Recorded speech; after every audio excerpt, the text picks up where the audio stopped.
Packers have dropped 3 straight now and are 6-3, 1 game behind the Vikings in the NFC North, who have won 5 consecutive and are 7-2. Stephen A. Will Rodgers, that bad man, save the day? Skip Bayless, I don't think he has a choice. He's the bad man. I got to admit to you, I'm forced to pick the bad man that is Aaron Rodgers here because I can't imagine what will be said about him if he loses a 4th consecutive game. At some point in time, a level of that's right. Yeah. By you. Well, actually, you're the only one. You're the only one I'm concerned about. There's nobody else that phases me. So it's just the way that it is. But I got to tell you, I'm a bit worried because I look at the Minnesota Vikings, Skip. They have surprised me. Adrian Peterson has been outstanding. That's no surprise. Teddy Bridgewater has been, he's been good. He's been good. And when you look at their defense, man, they just show up. And I can't rave enough about Zimmer. So I'm looking at Green Bay, and I'm like, you have every reason to be able to lose this game, particularly on the road. You're going to have a lot of stuff stacked against you. There's no question about that. And you know what questions I have about Green Bay's defense is highly suspect. But I just think desperate times call for desperate measures. And I think this is one of those games where we're going to see and witness the greatness of Aaron Rodgers come shining through because Minnesota being in first place now in the NFC North, you lose this game, in all likelihood, you lose the division to Minnesota. You're right. I think that Green Bay's back's against the wall. So it's like that rat trapped in the corner against that cat. I mean, this is what it is. You're going to run up until you have no choice but to come out clawing and scratching your way out of that abyss. And I find that to be the situation that the Green Bay Packers are in. I have no reason, plausibly speaking, based on what we have seen from the Green Bay Packers, to pick them to win this game. Lacey was out. Starks hasn't stepped in admirably. James Jones, along with Randall Cobb and Devontae Adams, according to the scouting combine, the stats from the scouting combine and the Pro Football Day, when they came out the slowest times of any receiving corps in the NFL right now. You know how I feel about Richard Rodgers. As far as I'm concerned, he ain't Mr. Rodgers because I can't count on him, okay? So I look at it from that perspective, and I just say to myself, I'm very worried about Green Bay, but I've got to believe that with their backs against the wall, they understand the precipice that they're up against, and I think that they're going to respond in kind because I believe in Aaron Rodgers. If Green Bay loses this game, I believe they lose the division crown. I don't think that's going to happen. I think it's that important. I think they find a way to win this game. I'm going to pick Green Bay to win 24-21. Very interesting. And I admire you for sticking with the bad man. He'd better win this game. You're right. Yeah. And yet, before I make my pick, I went last night through my stats packet from ESPN, and numbers just leap out at me that shock me how bad Aaron Rodgers has been over the last 3 games, or Green Bay has been over the last 3 games. Yeah. But I look at what's happened with Randall Cobb. From 2011 to 2014, Aaron Rodgers completed 75% of his passes to Randall Cobb, who, when I was rooting against Rodgers, Randall Cobb would just torment me because he always seemed to get open at the most opportune moment. Now, obviously, there was Jordy Nelson to make the big defense stretching plays, but Randall Cobb made a lot of third down catches that just killed me when I rooted against Aaron Rodgers. Now, this year, he's completing only 59% of his passes to Randall Cobb and missed him, obviously, on the 2-point try in Carolina. Then I look at blitzing. First 6 games, Packers 6-0. Aaron Rodgers was blitzed only 20% of the time. And when he was blitzed, he completed 77% of his passes. Last 5 games, he's been blitzed 41% of the time and completed only 52% of his passes. He's crumbling under the... Aaron Rodgers is crumbling under the blitz. The bad man. I'm just stunned by that. And then, as you talk about running the football, first 6 games, they average 127 yards rushing. Last 3 games, 69 yards. Well, they can't do anything. They can't defend. They haven't had a sack in 3 straight games. And the Vikings have still the best rusher in pro football. The best running back in pro football is still Adrian Peterson. He looks even better than he did maybe 3 or 4 years ago. Now he's got his quickness and speed back. And their defense is just shocking me because it's a top 5. And in fact, it allowed the second fewest points in the NFL. So it's a legit defense under the great Mike Zimmer. I'll give him great because he's long been a really great defensive football coach. I knew him back to his Dallas days. He can just coach defense, and he's elevating in stature into a top 5 defensive coach, even though he is the head coach. So in the end, I say it's going to come down to me, Aaron Rodgers, Teddy Bridgewater. I'm sorry, I can't buy Teddy Bridgewater. I just can't.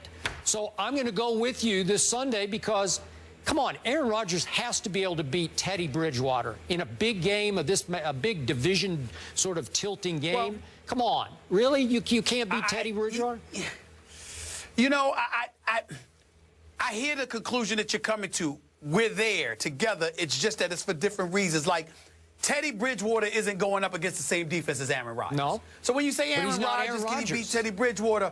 I know that. Yeah. He's not Aaron Rodgers, but Zimmer and the way, this is the #2 ranked defense in the NFL we're talking about here. And so when we're looking at it from that perspective and the way that they can get things done, Teddy Bridgewater going up against Green Bay is an entirely different thing than Aaron Rodgers going up against Minnesota. I guess it evens the scales to some degree because Green Bay's defense is suspect. And while Minnesota's defense is formidable, Green Bay has the Aaron Rodgers. But when we talk about, Skip, him being pressured in the pocket, look, Aaron Rodgers has been pressured in the pocket in the past. This is not phasing him. What's phasing him is that those receivers aren't getting open. And he has to hold on to the ball a little bit longer because he's trying to find somebody who's open. But I'm thinking Aaron Rodgers scrambling out of the pocket, Aaron Rodgers running with the football, Aaron Rodgers moving the chains, extending the play, and doing what he can to assist in grinding Minnesota down and working them into the ground. I think that's the kind of stuff that's going to happen, that have to transpire. And not only that, you're going to need it to transpire to keep Adrian do. And so when I look at it from that perspective, you and I both reached the same conclusion. Aaron Rodgers has to find a way to win this game. Because if he finds a way to win this game, if he does not, rather, they have lost 4 straight. And let me tell you something, Skip Bayless. As much as I love this man and as much as I believe he's the most talented quarterback I have ever seen, I can't call him that bad man anymore. He loses 4 straight. Yep. I mean, it's a problem. It's going to be a problem. So I'm hopeful. You know, I mean, I just think it's one of those situations. Minnesota's the better team because they're the more complete team. But they don't have Aaron Rodgers. And this is the kind of game your star is supposed to find a way to win for you. Yeah, I agree.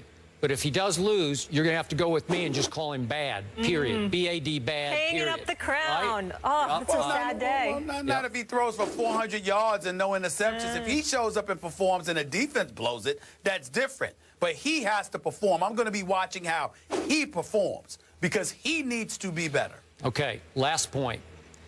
I like Teddy Bridgewater. I have never loved him.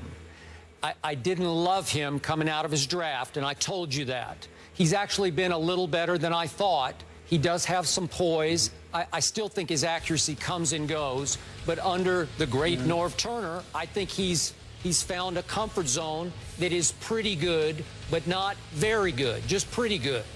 And I still say, despite what Greg Schiano said on Mike and Mike the other day, you know, he compared him to a young Joe Montana just in the way he has poise and accuracy and footwork in the pocket. I know where Greg's trying to go with that. It's a little much for me, but it is a little much. It's just a little much. I'm sorry. I get the early comparisons, the guy who was kind of overlooked coming out of the draft, Joe Montana, 3rd-round draft pick, of course. But it's like comparing anybody to Michael Jordan. Just stop. It's not fair to Teddy Bridgewater.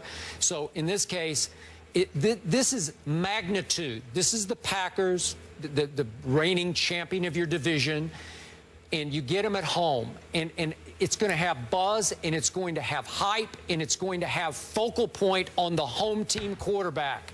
And I'm not sure Teddy can live up to that yet. That's just me. Mal, the only part that I disagree with you about, Skip, is that if you look at Zimmer, they've done a phenomenal job of managing Teddy Bridgewater. Yes, he's thrown 7 touchdowns, just 6 interceptions. Yep. All right, the QBR is, what is that, about 63. The quarterback rating is at 84. Yep. Not bad. He hasn't even passed for 2,000 yards on the season as of yet. But they have the #1 rushing attack. even though it's the 31st passing attack, they have the #1 rushing attack. Yep. They spend a large chunk of the time moving the chains and running the football and running a relatively pedestrian-style offense, in my estimation, where Teddy Bridgewater isn't required to take but so many chances. I think when you look at it from that perspective, with Rudolph, with Wallace and the crew, I just think that it's one of those situations where you just look at him and say, I'm not sure that's the way to go, because they sort of look at him as a game manager. He's like Minnesota's version of Alex Smith to some degree. Okay. And I think if you look at it from that perspective, I don't think it's going to be that much pressure on him. He just needs to make sure he doesn't mess up and lose the game for you. And I think Teddy Bridgewater is good at doing that. All right. I hear what you're saying, but I'm still going to boil it down in the end to Aaron Rodgers 23, Teddy Bridgewater 20. That's what I'm going to call it. Okay. All right. So you're both going with Green Bay. Vegas is not, though. Minnesota is favored by 1. And speaking of Vegas, we are all hyped for the big fight this weekend, Cotto versus Canelo. Check out Oscar De La Hoya on SportsCenter yesterday, telling you why this is must-see TV. I just want to point out that we got validation from Stephen A. Smith this morning. He tweeted out, it's a must-watch event Saturday night. So thank you, Stephen. Well, if Stephen A. says it, I mean, then you got to watch it, right? Wow. I appreciate the love, Oscar. I appreciate the love. Hype master, Stephen A. Yes. Smith. Yeah. Yes. Hey, he's got it's a worth future it. in that. Skip. I know it Skip, is. Molly, Yes. I'm serious. This fight is worth it. I'm buying the fight and looking forward to spending the money on this one. Likewise. You got to see this fight. Agreed. Got to see this fight. That makes 3 of us. More First Take back in a minute.